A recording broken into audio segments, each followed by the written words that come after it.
spotlight. Remember, don't drown to see a transition. Grab the VET S.O.S Lifeline. VET S.O.S is brought to you by the Who You Know Network and proud members of the Parade Deck community.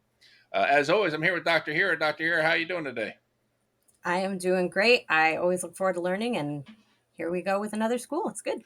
Yep, absolutely. They were sitting down with Brian Caudill, Veteran Engagement Coordinator at Shawnee State University, born and raised in Southern Ohio. Brian joined the United States Air Force after high school. After military, he attended the University of Arizona, utilizing the post 9/11 GI Bill. It was there Mhm. that he learned the difficulties of being a non traditional student, utilizing military benefits and the issues that can arise. He lives in Mm. Southern Ohio currently with his Air Force veteran wife of 24 years. How you doing today, Brian?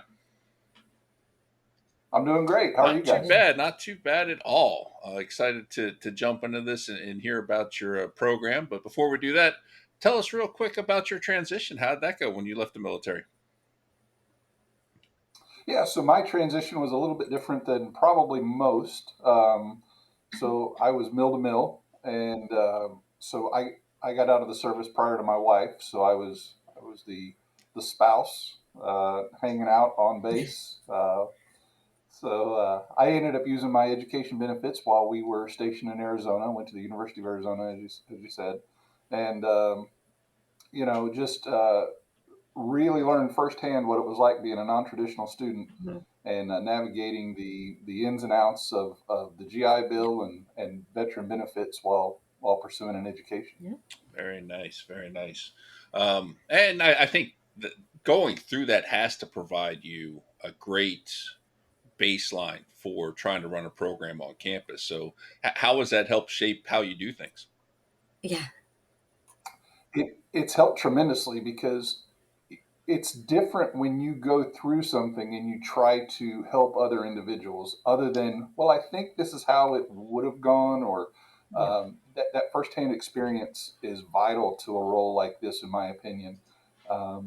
It helps with the conversations that students have when they're thinking about applying to a university, whether that be my university or another Mhm. one.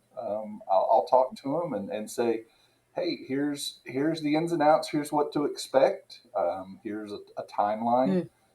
Here's what's required of you. Don't just wait on someone Yeah. else to get something done. Be your own advocate. There are times where a simple phone call can get something done Yeah. immediately instead of waiting 2 weeks and nothing to get Yeah. done. So I've learned those things through my transition and using my benefits. So I try to forward that on to the Yeah. students that I'm around and try to make their college experience as painless as possible. You're always going to have a few little hiccups while you're getting things situated, but I think we do a great job of that here and doing the one-on-one with each student Mhm. and making sure they're ready to go. That's So, outstanding. with that, how many students do you have at your school? So, uh, military affiliated students, we average right around Mm. 110, which we're on the smaller side, but we are a smaller university. And but for the region, it's vital Yeah. because we don't have very many Mhm. universities close to us, I guess. So as far as transportation and things like that for a non-traditional student who has a family, who may have a part-time job, who may have a full-time job, Mm. um, we play a vital role in their goals of getting their education completed. So, what kind of Definitely. things on campus, like, Hmm. do you guys have for the actual program? How are you supporting students in that way? Sure. So we are very fortunate. Our president is 100% behind our veteran Nice. community and our military affiliated community. We about 2 years ago moved into a large. I'll call it a suite, but we have about six offices, and we have a large lounge, and we provide coffee, a snack bar.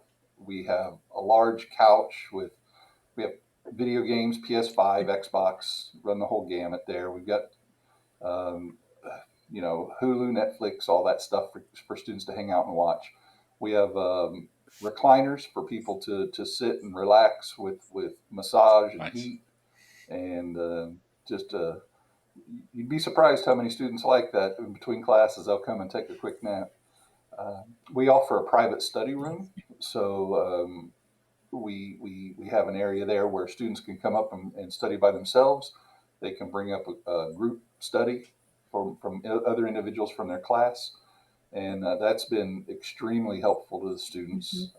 Free printing. We have laptops here in the Vets Lounge that students can check out and use if they forgot theirs at home, or something, their battery dies, or something like that. We have all of that available. Nice. And we've also started a textbook Hmm. library where if a student finishes a class and they want to donate their textbook, we have a collection so Nice. that a student in the future who might be taking that class again could possibly use that textbook without having to purchase it again. And even if it's a different edition, I work with the professors to see if that edition will help them get through the current course. And we've had great success with that. The professors are usually really good. And if it's just missing a page or two that had been added, we can usually get by. So, with a large the large difference between the University of Arizona and where I'm at here at Shawnee State is obviously the size of the school and the resources available in the vet center. So I take that experience the things that I had available to me at a large institution and try to bring that to Hmm. this smaller institution and make it shine, make it something that maybe students didn't think that they needed, but ends up being extremely helpful. So that experience has really helped me out a lot in this role and helping students out. So we're very proud of what we have. We're very gracious for what we have and what the university provides There's to two us. things that you said there that really jump out at me. One, I'm not surprised at all about the popularity of the massage chairs. The older I Heck get, no. the more I I want get one of it. those in my house. Um, Yep. but the other part is the book library. That I don't think we've Yeah. heard that yet. That's No. phenomenal because that always angered me every semester when I had to go buy books. I'm like, how is Yeah. this book this much?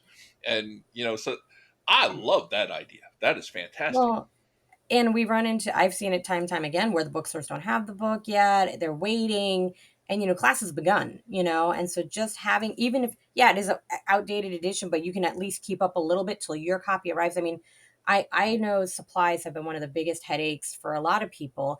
Even with the benefits, it's still a challenge, and not everybody has those benefits. So it's a really vital piece. I think I love that about the books. I think that's a huge asset for your center. Yeah, and it all piggybacks off of the graciousness of our Yep. students. Yeah, you could turn around and sell that book for, let's say another hundred Yep. dollars, which we all know everyone can use an extra $100 in their pocket. But it just shows the type of community Hmm. that we have, where veterans and military affiliated students want to help each other out. Leave it better than you found Yes. it. So that's we're all in this together. I'm just the consistency. So people rotate in and out, but I just make sure that it I runs don't know if smoothly. college kids are still the same as when I was in college, but I know that was quite a few cases of beer back in the day. Selling back a textbook. Um, yeah, had my priorities in line. So Right. Oh golly, that. Yes. yeah, I don't know. It seems Um, like drinking's not as popular now with the younger groups. I don't know. I don't know if that's still the case on campus or not, but that's definitely how things ran in my world. So I get that. um, so you talked about some of the benefits you have, some of the things you're doing on campus, or some of the facilities and type of things you have on campus. Are there any programs or anything you're specifically doing on campus? Maybe tied in with orientation or with the community or anything like that. So yeah, we have what we call the Shawnee Service Corps, which is a volunteer service organization that does outreach into the community, whether it be working at local food banks or we're right along the Ohio River, so organizing riverbank Mhm. cleanups, uh, working in just any type of capacity that someone may need volunteers. So we at the Office of Veterans Military Student Engagement, we head that up. So we tend to let a veteran lead Mm, that, since a lot of veterans are trained in those leadership roles and they like to take on that responsibility. So it has fallen on us, in a good okay. way, to lead these groups of students at Shawnee, for community outreach and things of that nature. We also do an annual Veterans Recognition Day, which is always the Thursday prior to Veterans Day, which is a huge event here for the university. We invite every veteran from all over the region.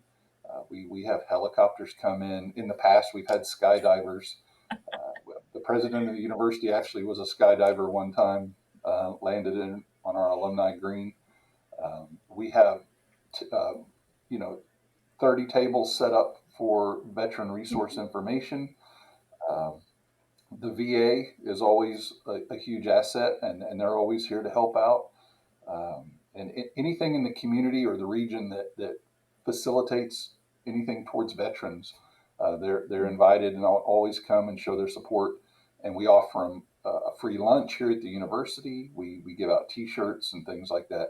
And it's just a day to honor the veterans in the area for their Yeah. service, and give them the recognition that they deserve for some of the sacrifices that they've made. I love those community connections because again, like it can feel isolating. Can you never know who in the community will connect with your journey. As we see on this show all the time, everyone's journey is different, and having those community connections and letting the community remember, hey, you're not alone. Reducing that isolation out there. I'm all about it. I have a counseling background, so I love that. Yeah, it just sounds wonderful creating that again, that community across not just campus, but again, beyond the campus walls. Um, time is flying as we are having a blast here. So I want to give you like 30 seconds to give one last wrap up thought about your school or a piece of advice for the community as they think about the transition. Sure. So Shawnee State is a great institution. Our instructor to student ratio is Mm, phenomenal. It's a wonderful place. It feels like home, but you still get that college experience. And we have so many things on campus to keep you engaged, to keep you energized, to make sure that you have the resources that you need to be successful. And we're very proud of that. Um, you know, we're always here to help. The main thing I always tell students is always ask yep. questions. Never take this on yourself. If you need help, that's exactly why we're here. We're proud to do it. I've been in your Hmm. shoes. I know the difficulties that can come along with this transition and reaching your end goal. And anything that I can do to help you, I am here with you 100% all the way, and we'll make it happen. I love it. Well, thank you, Brian, for joining us today on the VET S.O.S podcast. On behalf of the VET S.O.S family, I'd like to thank everyone for tuning in.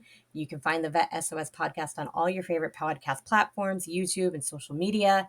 Make sure you subscribe and follow VET S.O.S so you don't miss a thing. And remember, don't drown in the sea of transition. Grab the VET S.O.S lifeline.